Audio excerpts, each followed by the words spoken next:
Another rally, another campus controversy. Straight ahead on IU NewsNet, response to IU's cancellation of a speech from a man with family ties to Hamas, but support for Israel. And with a total eclipse just a week and a half away, your plan for getting around needs to start now. We'll tell you where the city says you cannot park or watch from, and what to expect in the way of gridlock. Plus, Indiana women's basketball is headed toward the Sweet 16 after a hard-fought victory, but they face the toughest opponent yet. IU NewsNet starts now.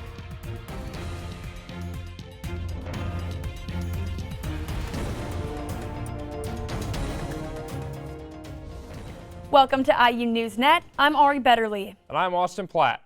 IU canceled another planned event over what they call security concerns. This time it was for a speaker with family ties to Hamas, but a pro-Israel message. IU NewsNet's Julia Pearl takes us through the cancellation, Palestine protest, rally, and response. Free, free Palestine! Free, free Palestine! Another clash between pro-Palestinian groups and those concerned with rising anti-Semitism took place Tuesday night. What do we do? Stand up, fight back! What do we do? Stand up, fight back! IU Hillel's speaker Mossab Youssef stirred controversy as the son of a co-founder of Hamas who converted to Christianity and delivers pro-Israel messages. He says it is not anti-Palestinian, he is anti-Hamas. On one hand, we're supposed to condemn a terrorist organization, but on the other hand, we don't want to see children dying. But others call it hate speech. Hillel clearly chose to bring a hate speaker, and apparently the university cooperated with them. In the days leading up to Hillel's speaking event, IU cited safety concerns and decided to postpone the event. However, some say those concerns might be unfounded. IU made no clear indication of what the safety concerns were that led to the postponement of the event, stating, "In response to credible security information that raises concerns for the safety of speakers and attendees, IU has regretfully asked Hillel to postpone Tuesday evening's event at Wilkinson Hall." So, it's just a bit of a treat for everyone. Hillel invited one of the event coordinators, Betsy Bournes, a comedy writer with deep ties to IU, to speak at a smaller gathering that same night.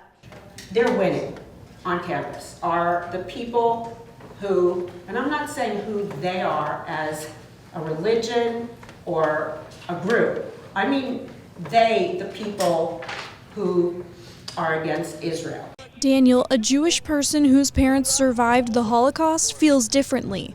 As a Jew, I rejected the idea that criticizing Israel was anti-Semitic. For IU NewsNet, I'm Julia Pearl.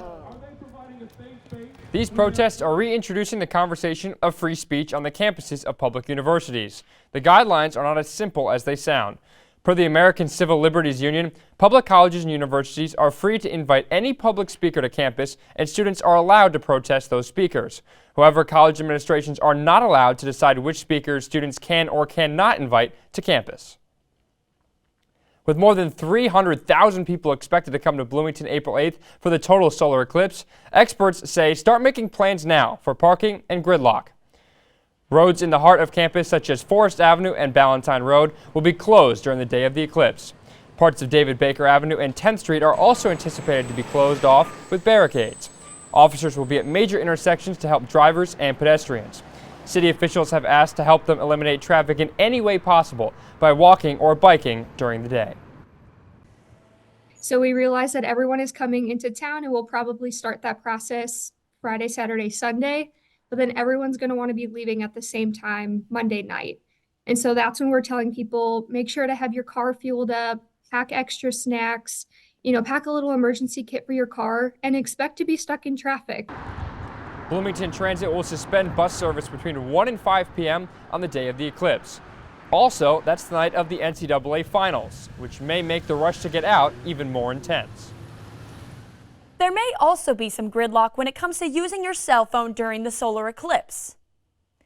That's because the population of Bloomington is expected to triple on April 8th, causing cell phone towers to potentially fail. Cellular networks may also be overloaded by the high volume. This raises concern that 911 emergency services may not be accessible with the amount of people on campus. Without any form of communication, this could leave students, residents, and visitors stranded. If you thought about watching the eclipse from the top of the Bloomington parking garage, you may want to reconsider. We'll send it to our friend Grace Morocco for the reasons why. Yeah, thanks guys. That's right. The city of Bloomington has been doing a ton to prepare for the solar eclipse day on April 8th. As you can see behind me, there's a handful of cars parked on the roof of this parking garage, but on the day of the solar eclipse, that won't be the case.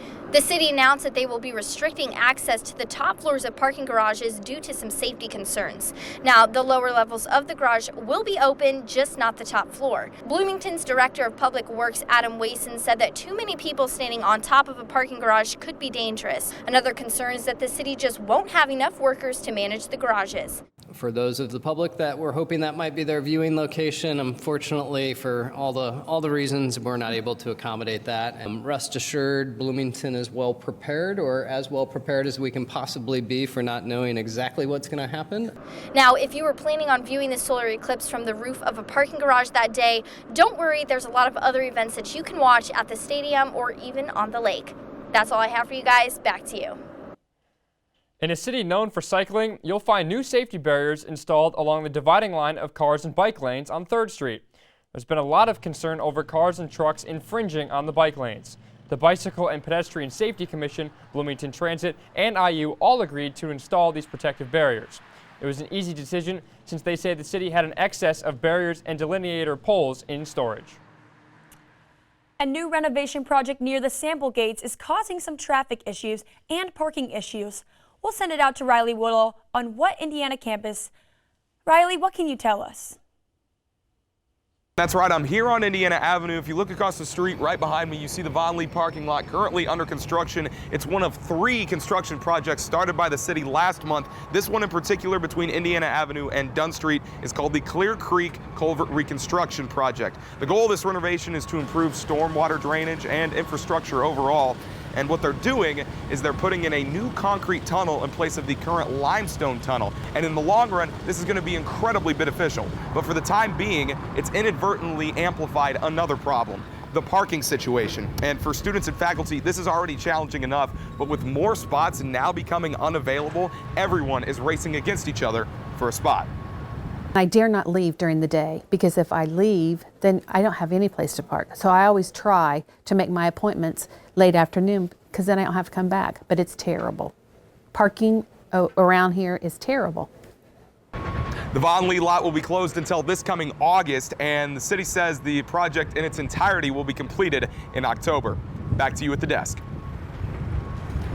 When we come back, a period of Ramadan has begun, and with it comes many challenges for Muslim students at IU. We'll go inside some of the practices. Plus, when you think of emotional support animals, what comes to mind? We'll show you how the slithering animal is providing comfort and, yes, cuddles. Stay with us.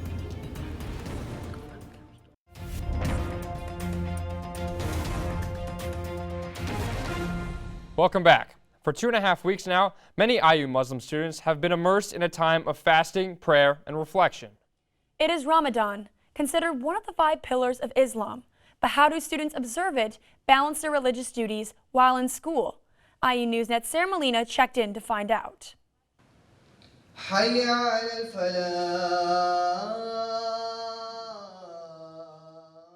Once this call to prayer is finished, the evening fast can be broken.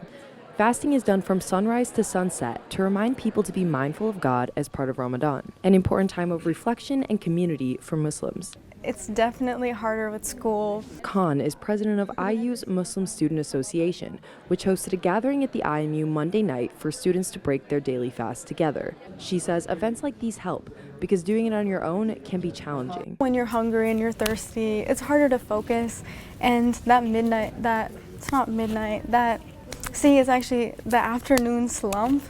It's just something different during Ramadan. Hafsa isn't the only student who feels the slump. Aside from fasting, Muslims also pray 5 times a day in Ramadan. So I have like a prayer that's like between my 3 classes. So I kind of like have to like run to like pray in like an empty room.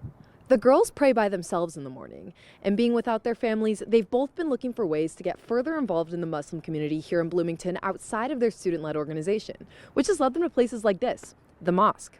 When I see the families and I see the kids, it reminds me of home. And that's an important feeling for Muslim students to have right now. The Israel-Hamas war has led to protests and outbreaks across the nation, but through community events like this, students have been able to rely on each other. I'm not feeling the safest going out, and them being beside me and like, hey, like, where are you up to right now? Where are you heading? Like, did you like go back home safe?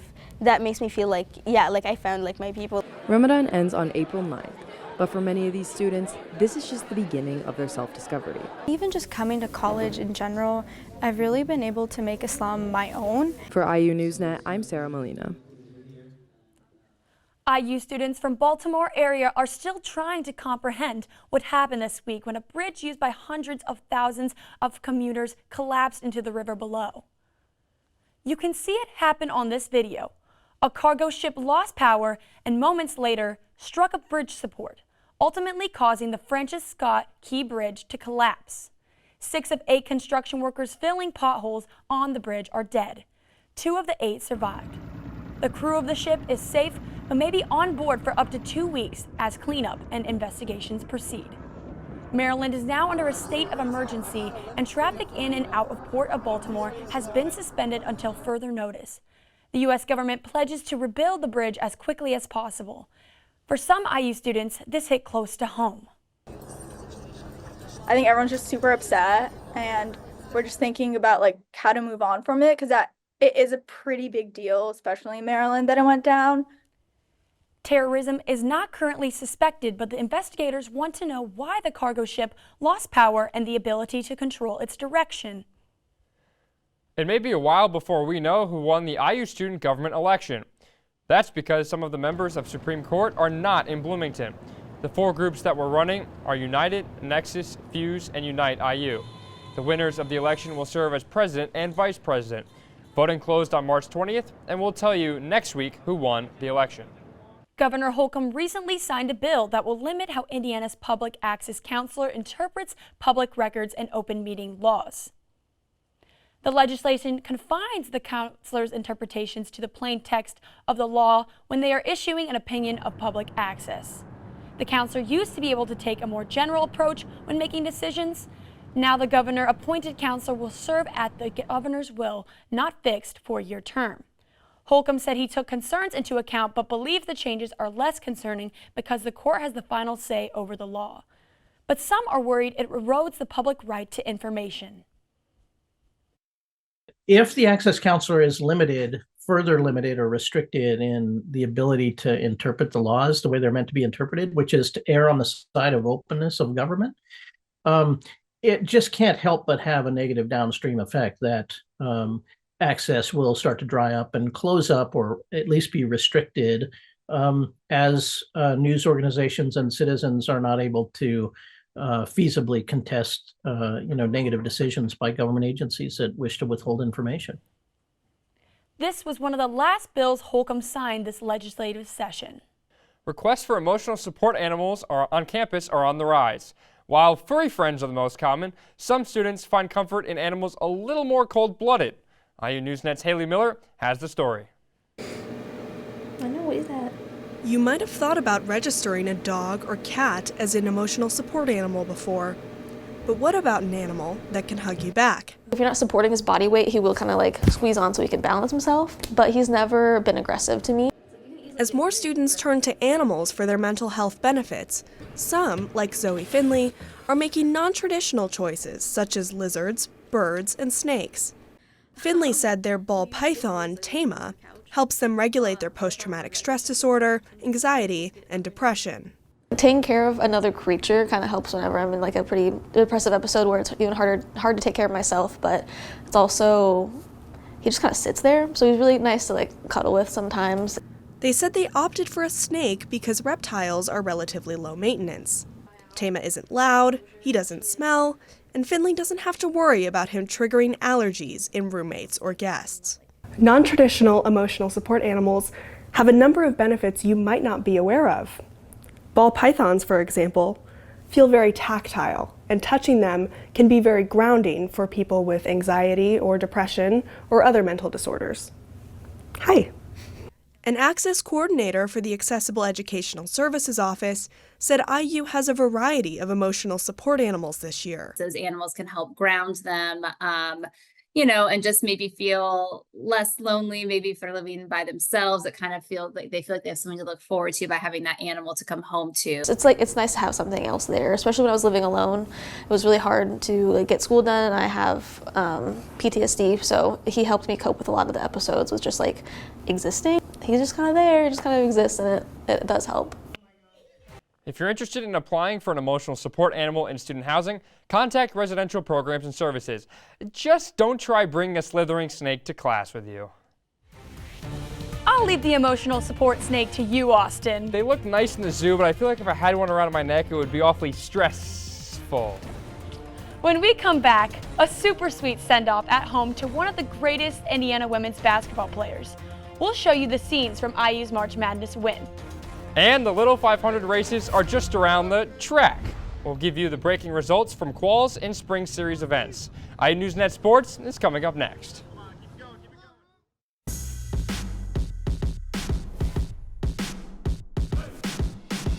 It's been an exciting week on campus with quals, March Madness, and even some baseball. With all this going on, our Kennedy Rehklau joins us now with sports in the studio. Kennedy? Thanks, guys. Tomorrow night, IU basketball fans will be focused on Albany, New York, where the IU women face #1 ranked South Carolina.